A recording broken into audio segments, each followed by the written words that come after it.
Ecobici y HSBC.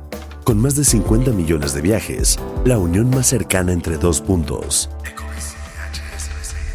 Presenta lo que hay que saber. Expansión Daily. El Mencho es abatido en un operativo de fuerzas federales en Jalisco. Varios estados del país sufren bloqueos y disturbios y las consecuencias, parálisis social y económica ante la inseguridad. Es lunes 23 de febrero, yo soy Alberto Verduzco y esto es Expansión Daily. Expansión Daily. Toda la información en voz de los editores de Expansión. Expansión Daily. Lo que hay que saber. Te saludo con mucho gusto, gracias por acompañarnos y disfrutar un episodio más de Expansión Daily. Suscríbete y comparte este podcast para que más gente esté bien informada. Hoy está conmigo Mariel Ibarra, editora de Expansión Política.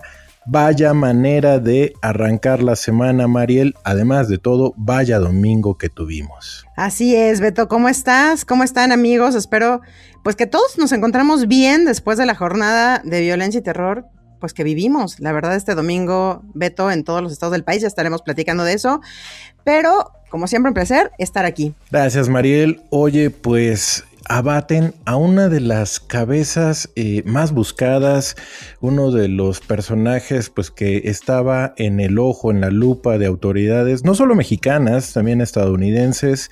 Ayer en un operativo en Jalisco abatieron a El Mencho, el líder del cártel Jalisco Nueva Generación, Mariel, y bueno, pues se desató el caos, y lo que siempre pasa, ¿no? En estas circunstancias, pero si te parece, pues vamos a platicar en general de todo lo que ocurrió. De entrada, pues una noticia que nos movió porque sucedió desde muy tempranas horas de este domingo. Sí, Beto, tú y yo estábamos seguramente corriendo, preparándonos, tú para el maratón, yo para no sé qué carrera, pero sí, así es, cuando todo se empezó a mover y pues no, de pronto no creíamos que el señor de los gallos, el Mencho, hubiera sido abatido porque es un personaje o era un personaje que por 20 años había estado a salto de mata y que no había podido ser capturado por las autoridades. Y que bueno, se convertía y era uno de los 10 objetivos prioritarios y uno de los criminales más buscados por la DEA, no solo por el gobierno mexicano, sino también por la DEA, y que desafió una y otra vez a ambos gobiernos. Pues sí, finalmente ayer cayó en este operativo enorme que se hizo en Jalisco, en esa comunidad de Tapalpa, que para los que pues no estamos tan involucrados en la geografía, digamos, de Jalisco, lo que nos platican está, pues más o menos como a unas 2 horas de la capital de Guadalajara. Uh-huh. Es una zona serrana, es una zona, pues, boscosona, con pocos accesos, pero que sirve de área de descanso. Es como que el Valle de Bravo, por hacer el símil, digamos, de la capital del estado. Y bueno, pues ahí lo fueron a agarrar. Mira, Beto, en las primeras horas, pues mucha información corría, pero la propia defensa después de mediodía soltó un comunicado en donde nos dijo que, bueno, fue con ayuda, con inteligencia de Estados Unidos, uh-huh, con una cooperación bilateral entre ambos gobiernos, entre ambos países, que lograron pues dar con el Mencho y pues abatirlo, ¿no? Periodistas estadounidenses, entre ellas una de Fox, Jennifer Griffin, daba a conocer que en específico fueron las fuerzas de tarea conjunta de intergerencial anticártel, un brazo que se acaba de crear, que es del Comando Norte de Estados Unidos, y que se creó justo para identificar y desmantelar a los cárteles de la droga, que recordemos, pues ya son clasificados como terroristas internacionales desde hace un año, justo 2 días después de un año, después de 2 días se cumplió un año, o sea, pasadito, uh-huh, pues se hace esta captura y abatimiento. Así es. Mira, como comentas un poco sobre las características del lugar, fíjate que Nemesio Ceguera conocido como el Mencho, tenía esta característica que, a diferencia de muchos narcos, de mucha gente del crimen organizado, pues más de bajo perfil en cuanto a no mostrarse, no exponerse como una persona de lujos, ¿no? Y justo este lugar que describes, pues habla de que le gustaba estar en estos lugares fuera, pues obviamente intentando pues estar fuera del foco, fuera de los objetivos, pues buscan siempre guarecerse en este tipo de lugares, pero bueno, digamos, esta es una característica que tuvo. Bueno, ya durante el operativo, Mariel, fíjate que 4 presuntos miembros del cártel Jalisco Nueva Generación murieron en el lugar, mientras que el Mencho, junto con otros 2 individuos también heridos, fueron capturados. Pero pues estos 3 sujetos fallecieron durante el traslado aéreo, iban hacia la Ciudad de México para recibir atención médica, y bueno, pues en el traslado fue que fallecieron. Las autoridades pues llevaron a cabo las pruebas periciales necesarias para confirmar la identidad de los fallecidos, y ya fue más tarde cuando entonces sí la defensa dio a conocer que se trataba, ya hacía oficial el abatimiento de el Mencho, que, como bien comentabas, un personaje muy buscado. Incluso se llegó a ofrecer $15 millones a quien ofreciera información que pudiera dar con su captura. Y bueno, pues uno de los capos, pues así tipo el Chapo Guzmán, el Mayo Zambada, de estas características, de estas dimensiones, este personaje. Sí, claro, y fue también un personaje, ahora que comentabas el tema de cómo no, o comentábamos el tema de que cómo no lo habían podido agarrar. Él, pues, a ver, Beto, en 20 años construyó un imperio criminal que se extendió y que por informes de inteligencia sabemos que está en más de 61 países. O sea, su poder y sus brazos, digamos, llegan a más de 29 estados del país. Tenía grupos pues repartidos por prácticamente todo México, pero su poder llega o está presente en 61 países. O sea, de ese tamaño estamos hablando del Mencho, que es esta figura que, como siempre, digamos, en los relatos de los capos, pues nació en la pobreza, nació en Michoacán, y bueno, se fue a Estados Unidos, estuvo allá, lo deportaron, y bueno, fue que se enroló en las actividades criminales y formó pues este imperio, que aquí es muy importante decirlo, Beto, no solamente traficaba droga. Me parece que una de las cosas que justamente llevó a este personaje y a su cártel a estar con tantos puntos, digamos, en el país, es que se diversificó. También aquí llega la diversificación, Beto. Y el tema es de que no solamente hacían y transportaban trasiego de drogas como fentanilo, metanfetamina sobre todo, sino que la extorsión era parte de las actividades criminales de este grupo, de este cártel. La extorsión y sobre todo el penetrar las esferas de gobierno, penetrar las esferas de candidatos a puestos de elección popular, de policías, y esto era justamente lo que le daba el chance de moverse por todos lados y quien les daba información, digamos que los pitazos, para que se pudiera ir antes de que llegaran las autoridades en todos los operativos que se hicieron, porque se hicieron varios antes de que fuera este éxito de este operativo. Pues era eso, ¿no? La red que tenía de encubrimientos, el poder económico que tenía para corromper autoridades y que le dieran pues la información necesaria para poderse mover de un lado a otro. Además se movía entre el área serrana y entre el área metropolitana y entre el área residencial de Guadalajara, Jalisco. Ahí eran los lugares, porque generalmente, o por lo que se sabe, este capo siempre estuvo en Jalisco. Muy pocas veces salió de esa entidad, ¿no? Así es, y realmente es un cártel relativamente nuevo, ¿no? No tiene muchísimo tiempo, como sí podríamos decir del cártel de Sinaloa o algunos otros que pues, históricamente llevan muchísimos años. Y como bien lo comentas, hicieron el imperio, tú lo decías, de la extorsión y del tráfico de drogas, pero también fue el secuestro, el cobro de piso, el robo y tráfico ilegal de hidrocarburos, lavado de dinero mediante empresas fachada, e incluso tenía armamento de uso exclusivo del ejército, incluso por ahí lanzacohetes dentro de, digamos, el historial criminal que cargó este hombre, estuvo que tiraron un helicóptero, Mariel. Entonces, pues sí estamos hablando de un tremendo personaje. Recordemos que es el autor, este cártel es el autor del atentado que sufrió nada más y nada menos que Omar García Harfuch en la Ciudad de México. Claro. Como secretario de seguridad de la ciudad y ahora pues secretario federal del ramo, ¿no? O sea, de ese poder era, y recordemos que eran los calibres 50. Ayer mismo que se hizo el operativo, les encontraron varias lanzagranadas y además proyectiles que son capaces de tirar aeronaves. Es decir, el poder de fuego era muchísimo. Y eso, Beto, finalmente también lo demostraron ayer. En más de 12 estados se paralizaron las actividades, hubo bloqueos, hubo quema de camiones, de tráileres, la gente pues no se pudo mover de sus lugares, se tuvo que resguardar en hoteles, en casas, en tiendas.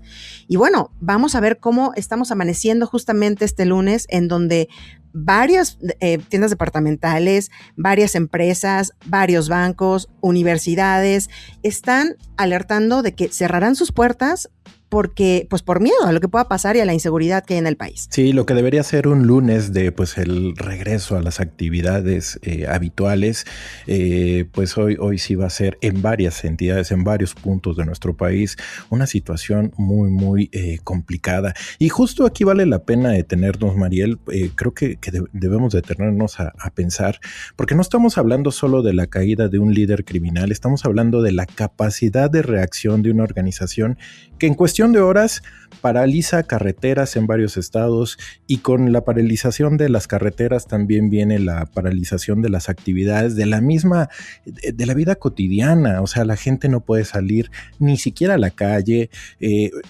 Fíjate, los estudiantes no pueden ir a las aulas, ni los de primaria, secundaria, universidades, en fin. Una situación que también debemos lamentar mucho, porque tiene esto un daño adicional, porque es daño psicológico, es daño económico, en fin, daño reputacional, Mariel, porque México hoy está en los ojos del mundo, y fíjate, de cara a la organización del Mundial, yo no sé si esto va a afectar la misma organización. Estamos hablando que estamos a poquito menos de cumplir 100 días para que se dé el silbatazo inicial de que del Mundial de Fútbol, y de que los ojos del mundo, como tú dices, estén pues en México, en Estados Unidos, en Canadá. Pero ahorita los ojos del mundo están en México. Esa es una noticia totalmente internacional, que tú puedes ver todos los portales importantes del mundo y traen la noticia y todo lo que está ocurriendo. O sea, no solo de abatimiento, sino todo lo que está ocurriendo pues en respuesta de los criminales a este abatimiento, ¿no? Hemos hablado con algunos expertos y nos han dicho, bueno, es que para ellos es importante pues mostrar la fuerza y decir, se abatió al jefe, se abatió al líder, pero el cártel sigue. Incluso lo que nos están alertando algunos expertos, Beto, es que esta violencia puede seguir por varios días y semanas. ¿Por qué? Pues porque vienen los reacomodos, viene el relevo del líder, pero no solamente de él, sino en todas las plazas que tienen controladas, en todos los estados, y esto puede provocar unas olas de violencia pues muy importantes en ciertas regiones del país. A ver, el aeropuerto de Vallarta tuvo que frenar sus actividades. Vieron la psicosis que había en el aeropuerto de la propia capital de Jalisco, ¿no? En Guadalajara. Ahí no se cerraron actividades, pero sí aerolíneas decidieron parar y cancelaron muchos vuelos. Pues ya decíamos, ¿no? Tiendas departamentales, lo que puede crear incluso pues psicosis en la población, ¿no? De que la gente quiera salir a comprar cosas. Esto no suena bien. Y todo esto ocurría, Beto, y aquí es donde quedan muchísimas dudas, porque, a ver, no sabemos bien cómo fue el operativo.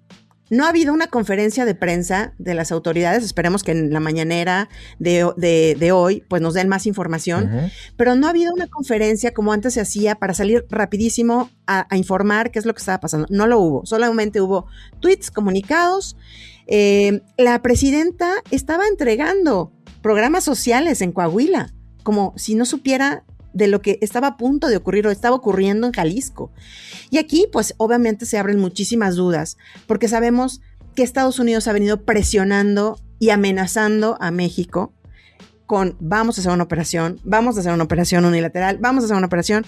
Nadie ha creído, no estoy diciendo que haya sido, simplemente pongo sobre la mesa, Beto, muchos de los elementos que hay para el análisis y saber que es tan raro que la presidenta hubiera estado en un evento como si nada hubiera pasado, como si nada estuviera pasando. Claro, después dio un tuit, hizo comunicado, pero en ese momento yo me imagino que con algo de este tamaño y de este calibre tendrían que estar el gabinete de seguridad en un lugar, todos reunidos. Trincherados. Con los gobernadores, para ponerse de acuerdo en qué es lo que va a pasar y justamente estar prevenidos a reacciones como las que vimos del cártel, porque ya lo habíamos vivido, Beto. Esto ya se había vivido con el Culiacanazo en años pasados cuando se captura al hijo del Chapo Guzmán, al ratón, y pues se atrincheran, se hacen los bloqueos y se amenaza al Estado, pues sí, al gobierno mexicano, con que van a ir a disparar, a atacar a población no civil, pero sí a población militar, a las unidades militares, con sus familiares, niños, todo, mujeres ahí dentro, si no se suelta el ratón. Y es cuando se da la polémica decisión del entonces presidente Andrés Manuel López Obrador de soltarlo.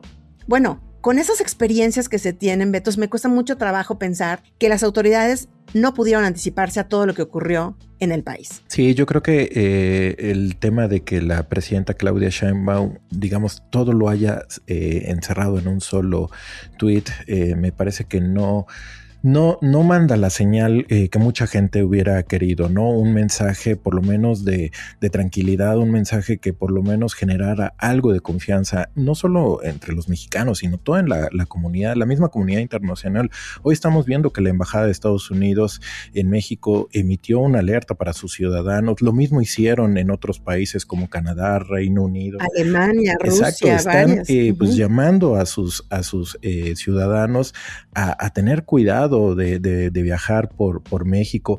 Este tipo de circunstancias, de situaciones, pues lo que genera es mucha desconfianza por el país. ¿Y qué se necesita? Pues la voz mandante de la presidenta, pues mandando una señal de confianza, de seguridad. Creo que el haberlo remitido un tuit sí nos deja con esa sensación de que hubo ausencia, por lo menos en el día de hubo ausencia de la presidenta. Ya lo veremos, como dices tú, hoy en la mañanera no va a poder esquivar el tema y tendrá que dar muchas explicaciones, pero sí nos hubiera gustado que desde este domingo tuviéramos algo. Oye, María, pero déjame preguntarte algo justamente de lo que estabas tocando. ¿Tú crees que con lo que vimos hoy estamos frente a un rompimiento real en lo que es la estrategia de seguridad de la 4T, de lo que vimos con el presidente Andrés Manuel López Obrador y lo que hoy es, digamos, la administración con Claudia Sheinbaum, o simplemente estamos ante un ajuste táctico dentro del mismo paradigma? No, aquí sí, Beto, ya es otra cosa. Aquí sí ya no es nada, tiene que ver con la estrategia o la no estrategia de abrazos, no balazos del presidente Andrés Manuel López Obrador. Desde que entró, la presidenta ha venido consolidando una estrategia de seguridad, ahora sí ya una estrategia. Pero aquí tenemos lo que siempre hemos dicho, la presión de Estados Unidos. Esta va a jugar y está jugando un papel importantísimo, Beto, que creo que es donde tiene un poco pues descolocada las autoridades. A ver, los golpes que ha dado el gobierno mexicano, el ejército mexicano, y bueno, a ver, quiero aclarar algo, porque en otras ocasiones se ha dado, esta cooperación que se da entre México y Estados Unidos no es nueva, o sea, siempre se ha dado, que ahora Trump, digamos que blofee o haga muy estridente estos temas es otra cosa también. Y claro, se inserta en un momento en donde México está presionado porque, bueno, tenemos a la puerta ya la negociación, que seguramente será renegociación o la revisión del Tratado de Libre Comercio. Pero esto siempre se ha dado, esta cooperación. Lo que sucede es que con Andrés Manuel López Obrador esto se alejó. Andrés Manuel le puso un alto a las agencias estadounidenses y dijo, aquí no pueden trabajar, hizo leyes justamente para contenerlas, pero no significa, digamos, que le estuvieran pasando o no información. La recibían, pero ellos no podían hacer nada. Lo que sucede aquí es que podemos ver, y eso ya también nos lo habían dicho algunos expertos, es de que vamos a empezar a ver operaciones quirúrgicas, es decir, muy, muy bien hechas, como lo que vimos hoy. O sea, que van al corazón y al grano y se les da toda esa información. Lo que sucede es, te doy la información y ustedes hacen el operativo. Ustedes llevan a cabo, porque obviamente por nuestra soberanía ellos no pueden actuar.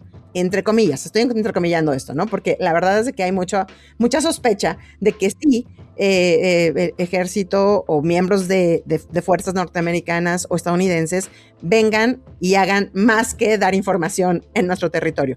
Pero contestando a tu pregunta, Beto, estamos frente a una estrategia totalmente distinta y vamos a seguir viendo muchísimos más cambios con respecto a esto.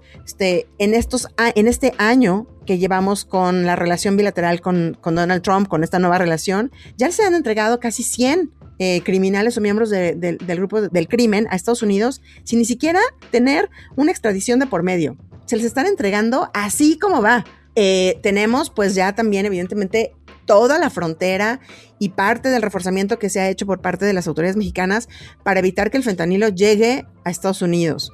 Es decir, sí se han hecho muchas cosas por parte del gobierno mexicano, pero al parecer Trump quiere más y como lo hemos dicho también, lo que quiere también Beto es que se empiecen a desarticular las redes de complicidad que hay entre gobernantes, entre políticos, con criminales. Ahí tenemos la muestra hace unas semanas con lo que pasó en Tequila, justo también ahí en Jalisco, ¿no? Este alcalde, pues que estaba coludido con este cártel justamente, con Jalisco Nueva Generación. Ahora déjame detenerme rapidísimo, Mariel, porque quiero compartirte algunos datos que nos van a ilustrar lo que se va a estar viviendo en próximos días de estas entidades que están, digamos, paralizadas, sobre todo con el tema social y económico. Jalisco, una de las entidades que está paralizada, una entidad que digamos aporta 2.3 billones de pesos del PIB, tiene 3.8 millones de personas ocupadas, 8.7 millones de habitantes, 2 millones hoy que deberían estar asistiendo a la escuela tendrán que resguardarse en sus hogares. En Michoacán, una entidad que genera 872 mil millones de PIB, tiene 5 millones de habitantes, 2.2 millones de personas ocupadas, 1.2 millones de estudiantes hoy se van a privar de su posibilidad de ir a aprender algo nuevo.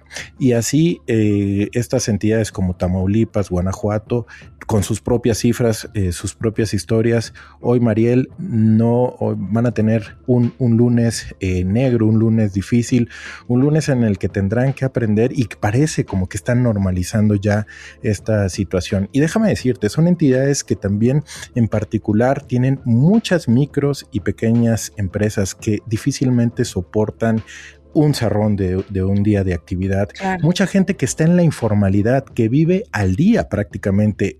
El dejar de trabajar un día puede significarle no comer, puede significarle un día complicado para pagar la renta, para pagar alguna deuda que tenga, en fin. De eso se trata también la parálisis económica que a veces perdemos de vista, cómo tiene consecuencias, totalmente, daño psicológico, daño emocional, en fin, y creo que lo más importante, la desconfianza que todo esto genera. Y para muestra, Beto, ahí está Sinaloa, ahí está Culiacán, con lo que ha pasado en esta guerra entre el propio cártel de Sinaloa, la guerra interna, de pronto baja intensidad, pero luego de muy alta intensidad, lo que ha provocado a la economía y al quiebre de tantas empresas, negocios y de la vida misma, de la vida pública, de la vida digamos de la diversión de los culichis. Pues esperemos que no sea esto lo que suceda pues en principio en Jalisco, pero en otras entidades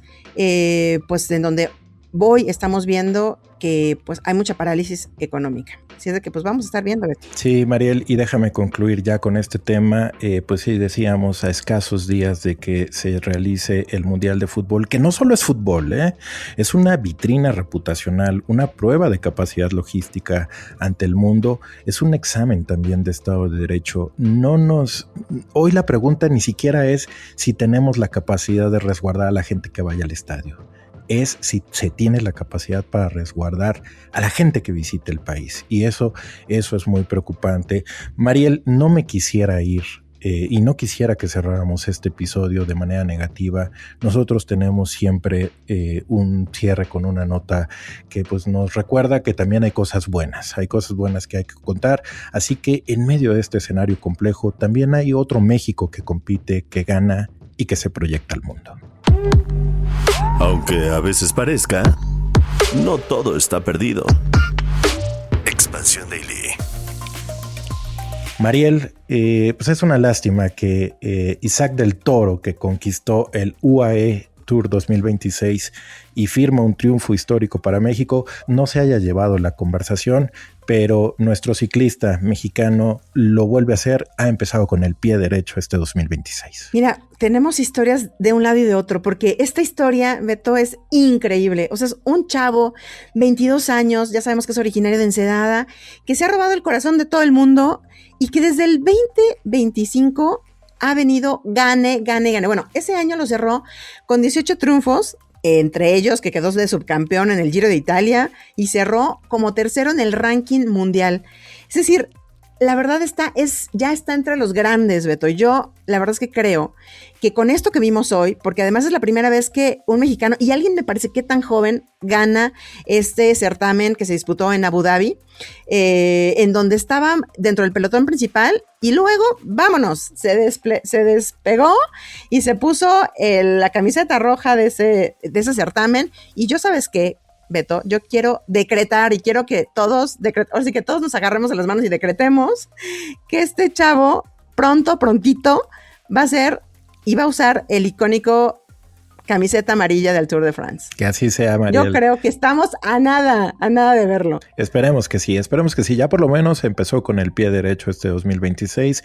Le deseamos el mayor de los éxitos durante el año y celebramos y aplaudimos su carrera ascendente, pero también la de todos mexicanos que peleamos por un país mejor.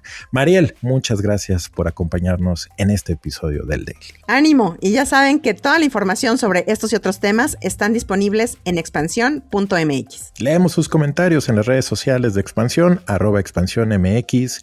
Nos escuchamos mañana. Expansión Daily. Lo que hay que saber de lunes a viernes a las 6 de la mañana. Expansión Daily, un podcast de Expansión. Este episodio llega a ti gracias a rss.com, el podcasting hecho simple. Ecobici y HSBC. Con más de 50 millones de viajes, la unión más cercana entre dos puntos. Ecobici y HSBC presentó